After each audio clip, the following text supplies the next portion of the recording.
네, 2013년 1회 시작하겠습니다. 자, 1번부터 보시겠습니다. 자, 1번부터 굉장히 이제 중요한 문제가 나오는데요. 연석숙돌의 자생작용이 잘 되지 않아 입자가 납작해져서 날이 둔화되는 무딤 현상. 자, 자생작용이 이제 날이 다시 다듬어진다는 거죠. 그래서 이제 자생작용이 계속 되면서 이렇게 연석작용을 해야 되는데 잘 되지 않고 입자가 납작해진다는 겁니다. 그러니까 뭉툭해져 갖고 날이 둔화되는 무딤 현상. 자, 무딤 현상이라고 이렇게 친절하게 나와 있기 때문에 무딤 현상 하나만 봐도 우리는 이 글레이징이라는 것을 알 수가 있어요. 그래서 글레이징과 보통 짝으로 나오는 게 여기 있는 두 번째에 있는 로딩입니다. 로딩, 눈 메임, 그리고 글레이징, 눈 무딤. 그러니까 예를 들어서 이렇게 있는 연속 속도를 이 부분에 이제 현미경으로 봤을 때 이렇게 이렇게 막 붙어 있겠죠. 이 끝부분에 이렇게.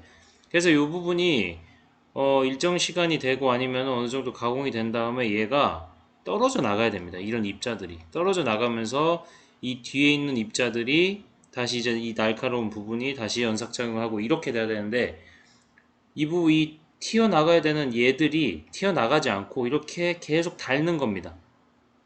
얘가 계속 닳기만 하는 거예요. 닳기만 하면 이게 연삭이 되는 게 아니고 어떻게 보면 미끌리는 거겠죠. 그래서 가공이 되긴 연삭이 되긴 되는데 상당히 마멸이 심해지는 겁니다. 이렇게 마멸이 심해진다고 보시면 됩니다. 그러니까 상당히 미끌리면서 가공이 되는 게 아니고 상당히 마찰열이 많아지겠죠. 그래서 이게 이제 글레이징 현상이고요. 로딩은 기공, 그러니까 우리 현미경 조직으로 봤을 때 이렇습니다. 아주 간단하게 그리면 이렇게 이렇게 입자들이 이런 입자들이 이런 결합체들에 이렇게 서로 묶여 있다고 보시면 됩니다. 그리고 이 사이에 있는 게 이렇게 기공인데요. 이 사이 공간이 이 기공에 이물질이 들어가서 가공 결과물이 그죠? 여기 있듯이 바람직하게 나오지 못하는 상태인 겁니다. 이 기공은 이제 비어 있어야 되는 게 당연히 정상적인데 이 기공의 칩이 그러니까 얘들이 상당히 뭐 짜잘하게 부서지겠죠. 연삭을 하고 나면. 그래서 그때 나오는 칩들이 여기 기공에 끼어서 바람직하지 못한 작용을 하는 것이 이 눈 메임, 로딩이라고 합니다. 그래서 드레싱 트루잉은 어떻게 보면 좀 비슷해서 한 번 더 나중에 살펴보겠지만 좀 뭐 이런 날을 좀 더 재생시키고 이런 것들인데 글레이징과 로딩은 안 좋은 겁니다. 연석수도 사용을 할 때 이 입자들이 안 좋은 방향으로 될 때 이렇게 두 가지를 크게 봅니다. 우리가. 그래서 글레이징, 로딩 이 두 가지 일단 정확하게 챙겨 가시면 충분하다고 보시겠습니다. 자, 그 이번에 삼침법이란 순화사의 무엇을 측정하는 방법인가? 네, 유효지름 측정법이고요. 이 삼침법도 굉장히 중요합니다. 그래서 이 삼침법, 유효지름 측정 방법이다. 그래서 유효지름을 측정할 수 있는 세 가지 방법이 있는데, 삼침법, 가장 우수하다고 나와 있죠, 정밀도가. 그리고 나사 마이크로미터, 공구 현미경, 이런 것들로 야사의 유효지름을 측정한다는 겁니다. 자, 그리고 3번. 초경합금 공구의 내마모성과 내열성을 향상시키기 위하여 피복하는 재질이 아닌 것은, 자, 초경합금 공구 여기에다가 보시면은 네, 피복 초경합금의 피복자를 우리가 찾는 거라고 보시면 되겠죠. 여기 해설이 있는 말 그대로 이해를 하시면 됩니다. 그래서 코팅 재료는 탄화 티타늄, 그리고 탄화질소 티타늄, 그리고 질소 티타늄, 뭐 지라 티타늄 이러면 되겠죠. 지라 티탄 뭐 이렇게도 하고요. 그리고 Al2O3, 산화 알루미늄 이런 것들이 사용이 된다는 겁니다. 그래서 이게 아닌 게 지금 티탄 알루미늄 이거죠. 여기서 답은 2번으로 찾으시면 되겠습니다. 이런 것도 좀 외워두시면 좋겠습니다. 그대로 외워두시지 않으면 항상 말씀드리지만 아예 풀 수가 없기 때문에 이런 것들을 좀 암기를 하시면 좋겠습니다. 잘 나오든 안 나오든 이런 것들 기출문제에 나온 것들은 좀 암기를 기본적으로 하시는 게 좋을 것 같습니다. 자, 그 4번 광물성유를 화학적으로 처리하여 원액의 80% 정도의 물을 혼합하여 사용하며 점성이 낮고 비열과 냉각 효과가 큰 절삭유는 무엇이냐고 되어 있죠. 그래서 여기 수용성 절삭유입니다. 물과 혼합하여 수용성 절삭유인데 이제 가장 큰 특징이 비열과 냉각 효과가 좋습니다. 이게. 예, 특히 냉각 효과가 상당히 우수하다는 거. 다른 절삭류에 비해서. 그래서 수용성 절삭류는 이런 특징들을 갖고 있다. 그리고 물과 혼합한다. 원액에 80% 정도의 물을 혼합하니까 상당히 많이 혼합하는 거죠. 그래서 이렇게 사용한다라는 것 보시면 되겠고요. 자, 5번 다음 중 선반의 규격을 가장 잘 나타낸 것. 가장 잘 나타낸 것. 그래서 여기서 이것도 좀 말이 애매하긴 한데, 그냥 요걸 공부를 하시는 게 좋을 것 같습니다. 선반의 규격을 표시하는 방법 세 가지가 있습니다. 이게 공식적인 거기 때문에 이렇게 기억을 하시는 게 더 정확합니다. 왕복대상의 스윙, 베드상의 스윙, 양센터 간의 최대 거리, 뭐 이런 것들이 있고, 가공이 가능한 공작물의 최대 길이를 나타낸다 라고 되어 있죠. 그래서 이 세 가지를 정확하게 아시는 게 가장 좋을 것 같다고 보이고요.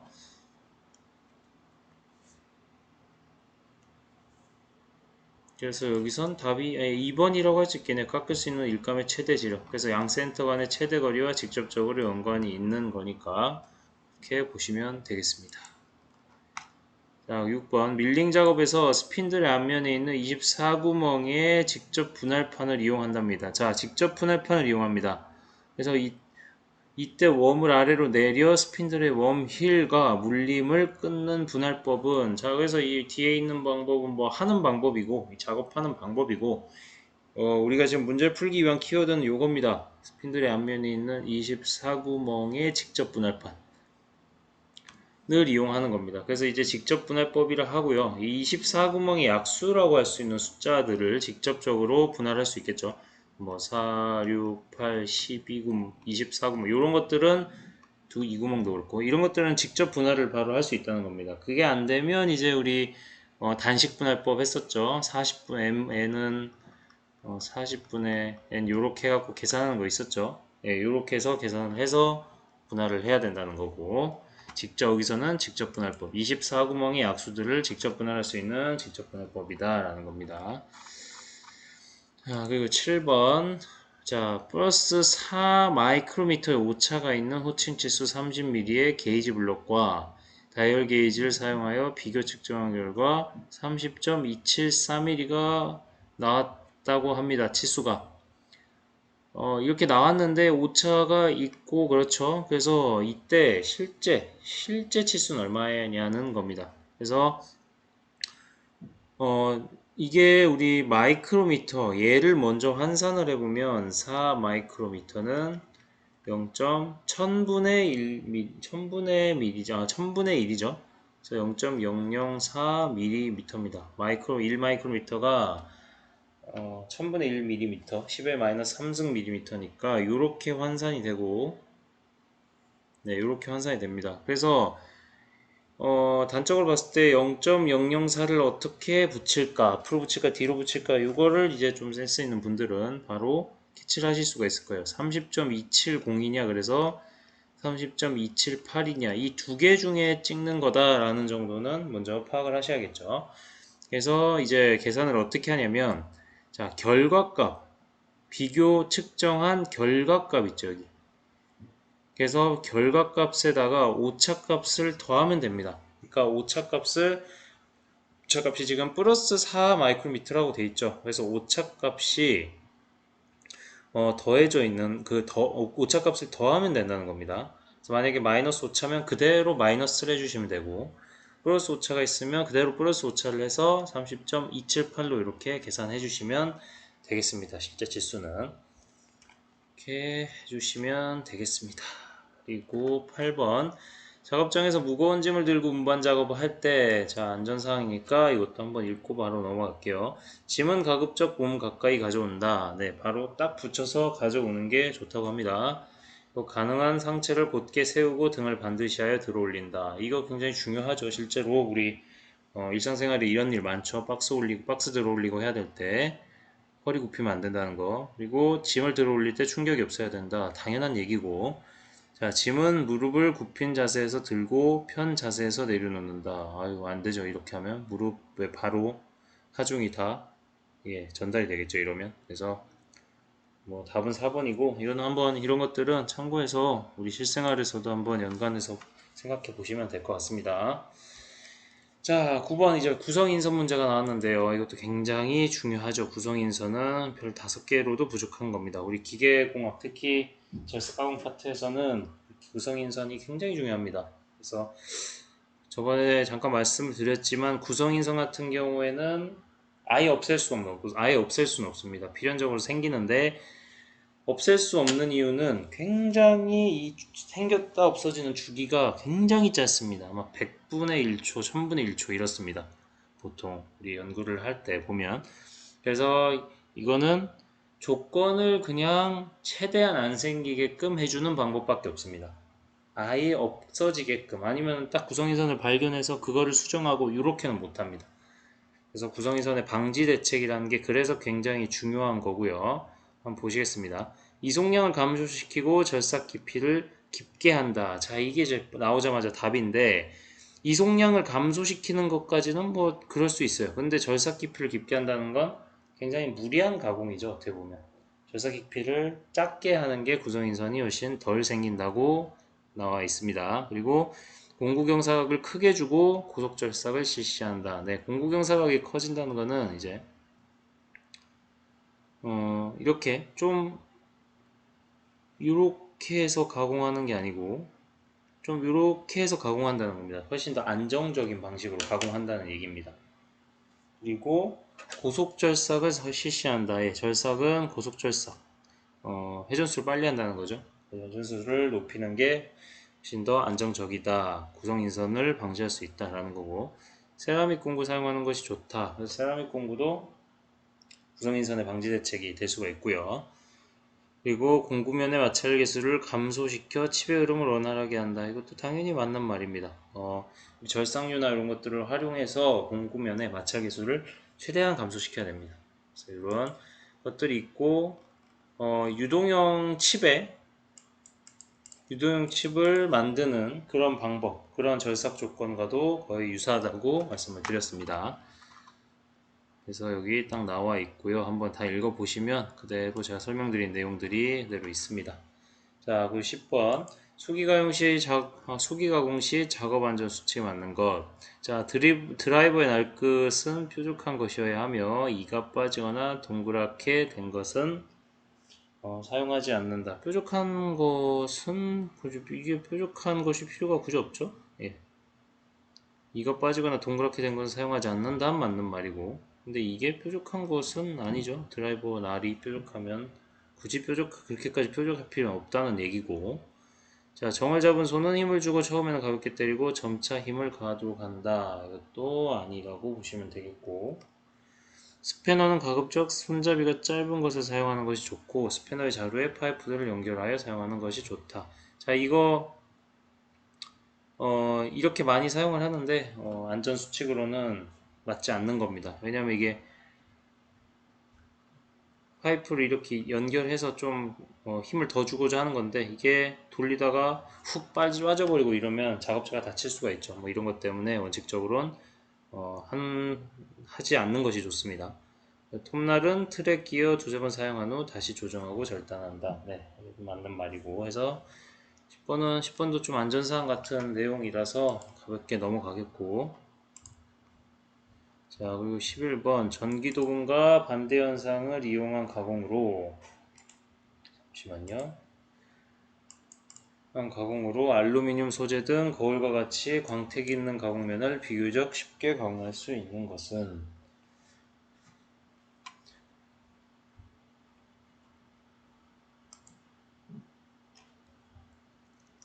자, 전기도금과 반대라고 되어 있기 때문에 지금 도금은 뭘 씌우는 겁니다. 씌우는 거의 반대는 깎아내는 거겠죠. 그래서 전에 연마라고 바로 우리가 아실 수가 있어요. 그래서 이게 원리가 어떻게 되는지를 잠깐 보시면 자, 이렇게 돼 있습니다. 그림을 조금만 이제 이런 그림 보면 상당히 보기 싫죠. 예, 보기 싫은데 전의 연마는 어떻게 되는지만 좀 잠깐 간단하게 보시면 됩니다. 그래서 공작물, 그러니까 공작물이 양극에 있는지 아니면 공작물이 음극에 있는지 둘의 차이라고만 보시면 됩니다. 양극에 있는 것은 깎여 나간다고 보시면 되고요. 음극에 있으면은 뭐가 씌워진다고 보시면 됩니다. 그래서 여기 보시면 전기 도금은 음극의 모재죠.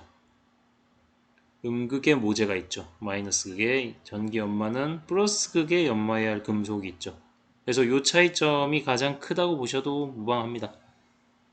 네, 그래서 여기서 우리 전해 연마의 개념도에서는 양극의 공작물이 이렇게 끼워져 있고 이 양극에 있는 공작물이 이렇게 깎아져 나간다라고 보시면 됩니다. 쉽게 그냥 이 정도로 일단은 보시면 되겠습니다. 자, 12번. 여기 또 숫자가 나오네요, 또. 근데 지금은 어쨌든 최근 문제는 안 나오니까, 외우실 여력이 있으면 좀 외우시면 좋은데, 굳이 꼭 안 외우셔도 될 것 같습니다, 숫자는. 여기 옛날에 이제 나왔던 문제들 보시면, 테이블의 상하 이동 거리가 400, 전후 이동 거리가 200이면 몇 호인가? 그냥 그대로 외우라는 거죠, 쉽게 얘기해서. 그래서 뭐 여기 상하 이동 거리 400, 좌우 이동 거리 얼마죠? 전후가 200, 좌우 이동 거리 550. 그래서 이 1호를 찾으라는 건데 뭐 굳이 이렇게까지 공부를 하실 분은 하셔도 좋고 아니면은 이제 호칭 번호에 대해서 이 숫자들만 좀 암기를 하셔도 뭐 될 것 같고요. 이 전후 이동 거리 이런 것들 숫자가 다 다르죠. 뭐 물론 이것도 다르지만 얘는 이제 2, 3, 4, 5가 또 같죠. 이렇게. 그래서 전후 이동 거리 0 넘버 제로는 뭐 몇 호, 뭐 이런 식으로, 아이고, 죄송합니다. 뭐 잘못 눌렀네요. 이렇게 보시면 되겠습니다. 자, 그리고 13번. 다음 중 기어를 절삭하는 공작 기계는, 기어 절삭하는 공작 기계는 그냥 후빙 머신입니다. 여기서 다른 것들은 기어 절삭하는 공작 기계와는 거리가 멀다는 것 참고하시고, 자, 기어 절삭하는 방법, 이것도 몇 번 나왔죠. 그래서 우리 창성법, 뭐 인볼루트 곡선, 이런 것들. 자, 그 14번 슈퍼 피니싱의 특징. 자, 슈퍼 피니싱은 이렇게 하는 겁니다. 이건 뭐 그림 한번 보시면 상당히 이해가 잘 되실 거예요.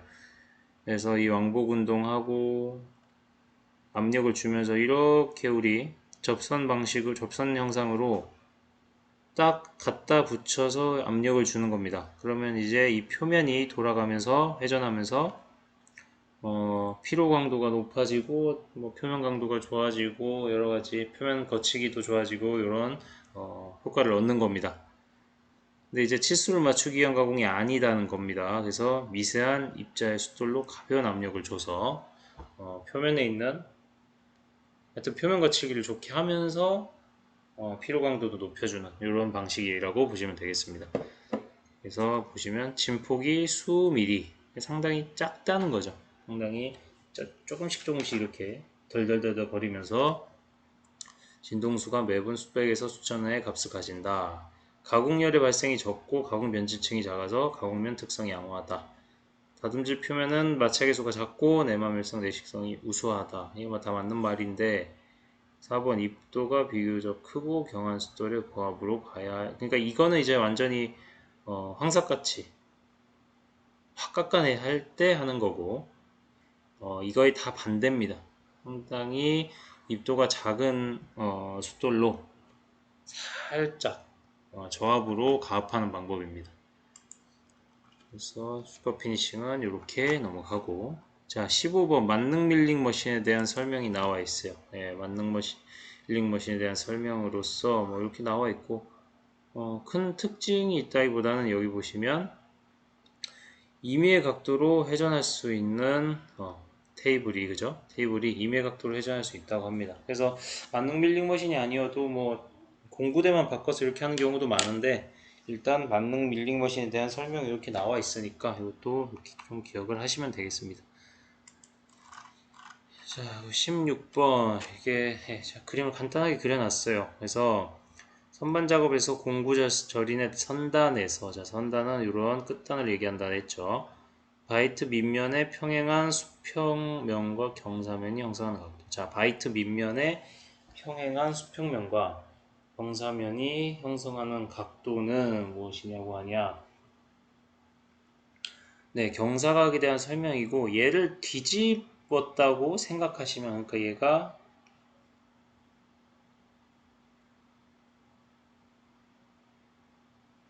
얘를 이렇게 뒤집었다고 생각하시면 여기 문제 있는 설명이 좀 더 이해가 잘 되실 것 같습니다. 그래서 공작물을 이렇게 깎아 나가는 거거든요. 그래서 이런 식으로 생각을 해보시면 충분히 될 것 같습니다. 바이트 밑면의 평행한 수평면과 경사면이 형성하는 각도. 그래서 경사면이 형성하는 각도라고 또 나와 있으니까 경사각이라고 보시면 되겠습니다. 경사면, 여유면 이렇게 이게 경사, 여유면 용어라고 말씀드렸죠.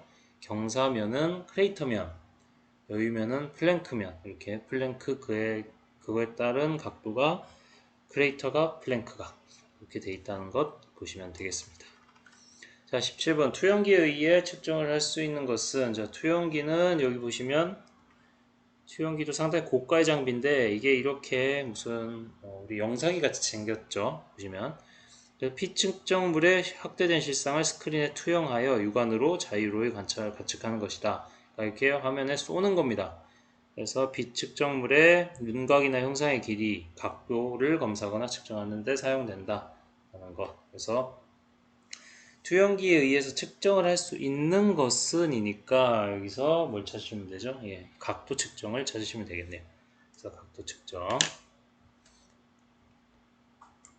그리고 18번 드릴 작업에서 너트나 볼트 머리에 접하는 면을 평평하게 하여 그 자리를 만드는 작업은 자, 스포 페이싱에 대한 설명인데요. 이렇게 만드는 겁니다. 이렇게 카운터 보링은 완전히 묻히게끔 하는 거고 완전히 이렇게 볼트가 묻히게끔 하는 거고 스포 페이싱은 머리 부분만 이렇게 평평하게 딱 붙을 수 있도록 만드는 겁니다. 그러니까 스포 페이싱은 이렇게 이 주물면 같은 경우에는 상당히 꺼끌꺼끌하죠. 그래서 여기다 바로 볼트를 붙이면 이 부분이 뜨기 때문에 이렇게 이저 조금만 평평하게 만들어주면 이렇게 딱 달라붙게 할 수가 있겠죠. 체결되게끔 이런 식으로 만들 때가 스포 페이싱입니다. 그래서 카운터 볼링과 좀 헷갈리실 수는 있는데 어쨌든 여기 설명되어 있는 머리에 접하는 면을 평평하게 만든다 했죠. 그래서 이 면만 평평하게 만드는 거는 스팟 페이싱입니다. 이렇게 보시면 되겠고 자 19번 나사의 피치나 나사사의 반각과 유효지름 등을 광학적으로 쉽게 측정할 수 있는 것은 자 이거는 이제 공구 현미경입니다. 그러니까 현미경 관련된 것들이 상당히 많이 나오는데 자 길이, 각도, 형상, 윤곽 등을 측정할 수 있다. 그냥 만능이죠 어떻게 보면. 그래서 이런 것들은 공구 현미경으로 이런 것들을 측정한다. 특히 이제 나사 피치, 나사의 반각, 유지름 이런 것들이 이렇게 나와 있죠. 그래서 직전 회차였나요? 아니면 이번 회차였나요? 예, 여기 나와 있죠. 지금 아까 2번 문제에 유지름 측정법에 또 한번 언급이 됐었죠, 여기. 그래서 삼침법, 나사 마이크로미터, 공구 현미경으로 나사 유지름 측정할 수 있다라는 것 한번 제시가 됐었죠. 이런 것도 한번 보시고 연관해서 보시면 좋겠습니다.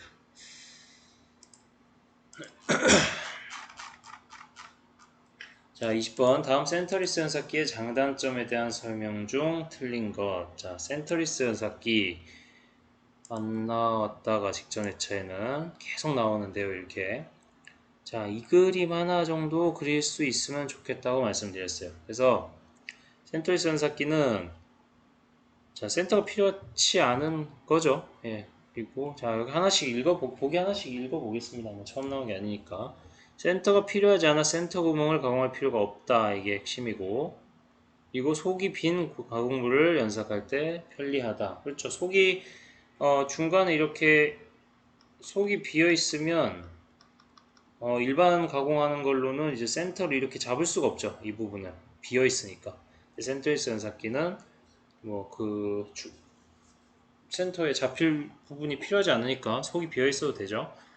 기놈이 있는 가공물이나 대형 또는 중량물의 연삭이 가능한 게 아니고 얘들을 하기가 힘들다고 했죠. 얘들은 하기가 힘들다.